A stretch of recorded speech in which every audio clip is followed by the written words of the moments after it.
Hello, everyone. Thank you very much for joining me. First thing I want to do is just say thank you to everyone who continues to like, share, and engage with these videos in some way or another. So YouTube let me know that they're able to put my videos into recommendations because the engagement from the subscribers is so high. So thank you very much, you guys. That has made a huge difference for me and my family. So I had a guide from the Galactic Federation come forward and provided some very important information for the ground crew. So I'm excited to share that with you guys today because it certainly has changed my life in some ways that were unexpected. But before I get into that, I just want to let you know about a little program that I've started. It is called the Akashic Remembrance Project. It is a project created for subscribers through the YouTube memberships, the Patreon membership, and Vimeo. So it's a program that is dedicated to helping individuals meld with the Akash and bring forward and utilize all of these different pieces and parts of us that we have floating around accomplishing other things. It is something that is in alignment with the strategies I've used in the last year to meld with the records myself, along with some new information and some new downloads that have been provided from the Akashic Records directly. So, very excited about that. And if you're interested but unsure about what it is, reach out to me, please, and I'll let you know. So, here's the message. As an Akashic Records practitioner, when I'm in session with people, it's so common for people to let me know that they don't feel like they receive messages from their guides.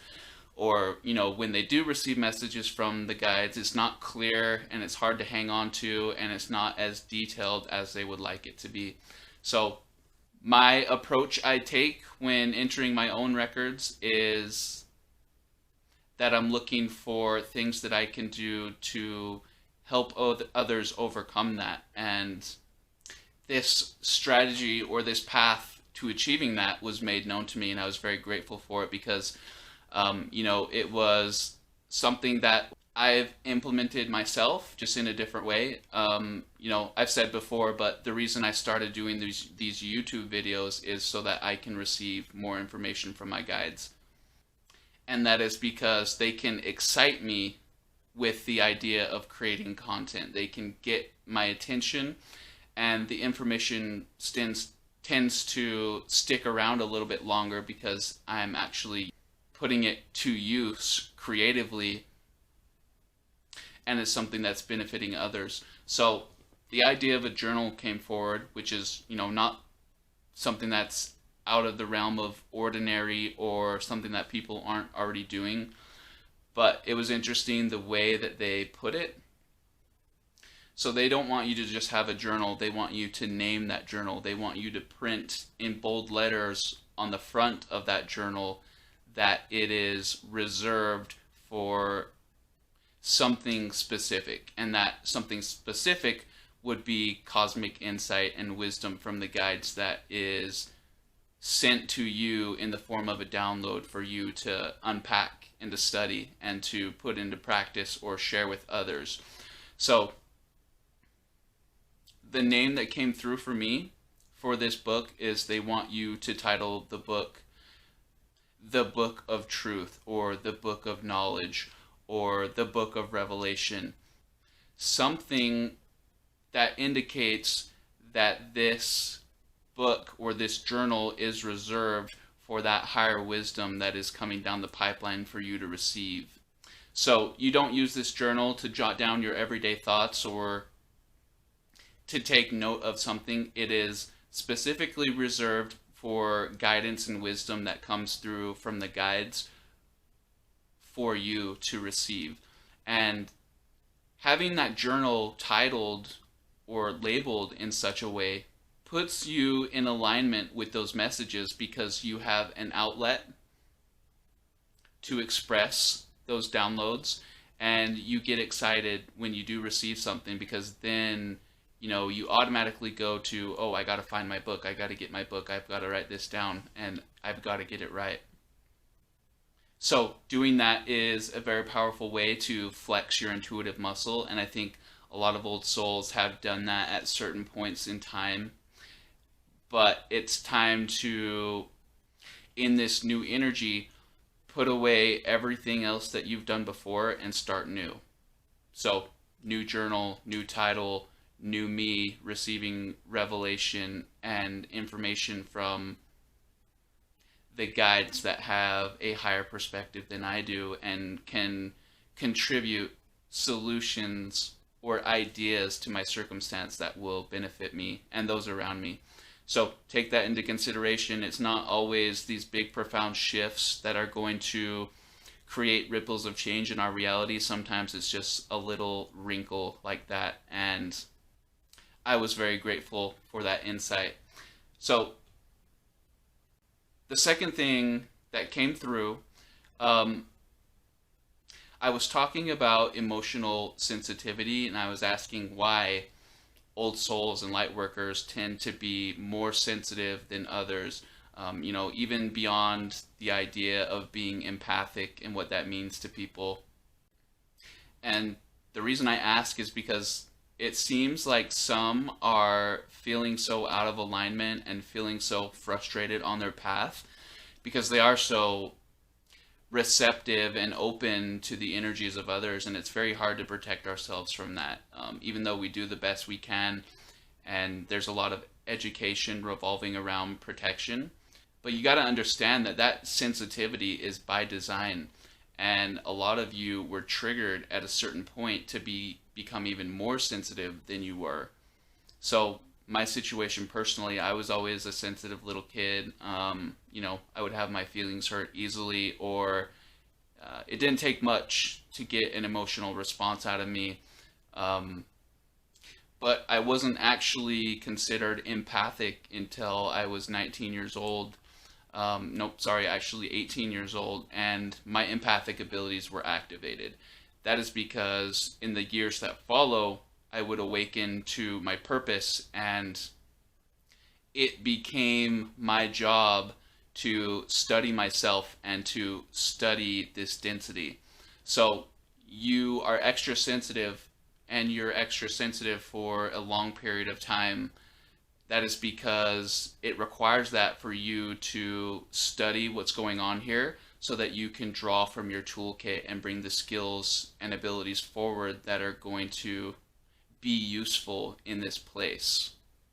And during this period of extra sensitivity, our guides hid us from enduring or being targeted by a lot of this density and the old energies here. Believe that or not, as rough a time as a lot of you and myself have had it, that is with the guides protecting us and with the guides allowing us to grow and expand as uninterrupted as possible. So you get to the point now where they're going to stop hiding a lot of old souls. And that's exactly what you've seen happen to me in the last year. I went from being empathic to having my psychic abilities activated to having my multidimensional communication abilities activated. So I had entered a new phase, and that is a new phase that a lot of you are being asked to experience on your own, because now you have studied this place long enough and you've been doing enough work affirming what you need to call forward from your Akashic Records that you can now put those tools to use, and you have the knowledge and wisdom available to you to know where it is most effective to apply that light work. The imagery I got was really cool in the Lord of the Rings when Gandalf is confronting that King Theoden after he had been possessed. He's wearing gray, everybody knows the reputation, but it just looks like a broken old man. And then, he throws the robe off and he's got his staff and just glowing with light. That's the situation a lot of you guys are in, and you should understand that the darkness, in its ignorance, has considered itself victorious over the light here. And they're in for a big surprise. And when a lot of these old souls step into their power and gain a certain level of awareness of what's going on behind the scenes, they're going to see the attempts to counter their efforts clearly. So a lot of you are entering this new phase where a new set of tools have been or become available to you, and you will begin to transition from being empathic to being clairvoyant, or a combination of the two, or a bunch of other things coming together to create one mega skill to use. So it's exciting times for a lot of you, and I know a lot of you are experiencing Ascension Sickness, which is just basically your body is trying to hold enough energy to support the transition into this new higher version of yourself, and it's exhausting the resources that your cells had to draw from. So a lot of people are getting sick, a lot of people are spending most of their day tired. You just got to hang in there and roll with the punches the best you can and hold things down energetically until you come out on the other side of this. So some things to prepare for, some things that you have been doing at a soul level for a very long time, things that you've been preparing for lifetimes to get yourself ready for this new energy are starting to present themselves and actually unfold. So the time of studying this density is over, and now we need to actually practically apply the things that we've learned so that we can hold space for this next generation to come online, without the barriers and the obstacles that we had to overcome. So get yourself excited, get yourself re-engaged in whatever spiritual processes that you've developed, and see yourself explode with the natural talent and gifts that you've been given by the Creator to bring forward here. Anyway, moving on to the final thing that came through for me, and this was just an absolute breath of fresh air, game changer for me. Over the past few months, I haven't been able to be as active as I had been before, and that kind of left me feeling dull. I felt like I wasn't receiving the positive feedback from the things that I was accomplishing. I felt like I couldn't stay in a joyful, peaceful way of being as easily as I thought I could. So I asked about that. How could I avoid that? How could I keep my batteries charged to the point where I could absorb this experience and process it properly?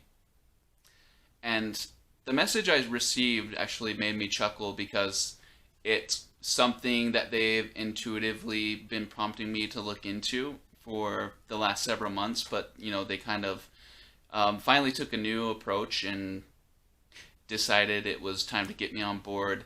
But the idea that came through was cold showers, and my initial response was, no thanks, I'm good. But they reminded me that it's something that I had done in the past. And in my old house, I had a really big jacuzzi bathtub, and it was the best part of the house, and I just lived in that thing. And that tub was next to a very large window, and there was a huge field behind, so no one would see me or bother me. And a lot of the times, the full moon was right in the smack in the middle of that window, so it was really cool. I did a lot of meditations there, but in the winter months, it gets really cold here, sometimes 10 or 0, those lower digit numbers.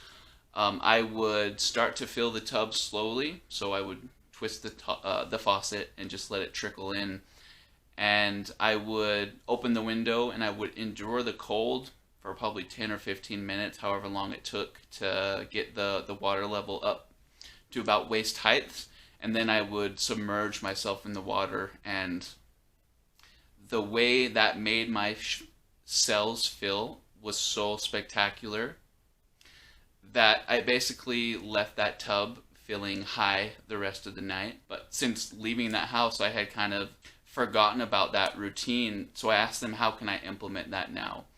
So basically what they asked me to do was take a cold shower, but I'm just pretty much working the faucet slowly to cold, and then I'm working it back to warm. So I'm getting it progressively colder and colder until I can get it to its coldest point, and then I basically endure the cold and stay in that position as long as I can. And then I flip it back over to warm, so it's like a reward for enduring. Well, a funny thing happened after the first time doing that is when you put the water back to warm, you start to crave the cold. So that same satisfaction that you get when you go from cold to warm is even more amplified when you go from warm to cold. So it's a way of getting yourself acclimated to stress or discomfort to the point where it becomes worth it, because the reward you receive in that hot or cold water is so profound. And I'm not joking when I say you leave that shower after doing that for about 15 to 20 minutes feeling completely euphoric and alive, like is very rare and hard to experience in this place. And it just gets your cells' attention. It gets your cells out of their comfort zone, keeps them on their toes, and they don't really know what's going on, so they just start pumping out all the feel-good chemicals that they can, and overdoing it to the point where you leave the shower feeling so refreshed and so vibrationally secure, that it's something that's worth implementing into your routine, even if it's just a few times a week. So the thing that I absolutely love about being an Akashic Records practitioner and having access to that space and the wisdom that comes through, it's not all cosmic insight. It's not all ancient lost knowledge that is resurfacing for me to share. It is about little routine changes or little habitual changes that can be implemented to make greater impact, on the timeline that we see ourselves attached to going forward, and allows us to have all of our sensors that we've been given to measure and examine and study this place functioning properly and available for me to draw from. So I thought that was really cool, and something that you can implement on your own if you're feeling stale or stagnant emotionally or energetically. If you feel like maybe your brain is no longer providing your cells with the resources it needs to experience this game properly, then that's something you should look into. And once again, thank you guys if you made it this far into the video. I appreciate all your support, and I'm looking forward to being a lot more active as we go forward, as I'm on the other side of a lot of those issues. So I'm no longer working a day job. I'm solely doing this, so my days are filled with sessions and creating content, and I have a lot of ideas that I'm actually going to be putting into place. And my wife is also going to be leaving her job pretty soon, so I really thrive under that pressure, and I'm looking forward to being productive and providing resources and awareness for you guys along the way, the best I can. So that is the reason that this Akashic Remembrance product has came to be at this time, because I actually have the time to fulfill that. So it's going to be a weekly video every Sunday with an Akashic Records meditation through the space of the Akashic Records, calling things forward from parallel versions of us that is useful and relevant to our experience now. Thank you guys again, and I look forward to seeing you very soon.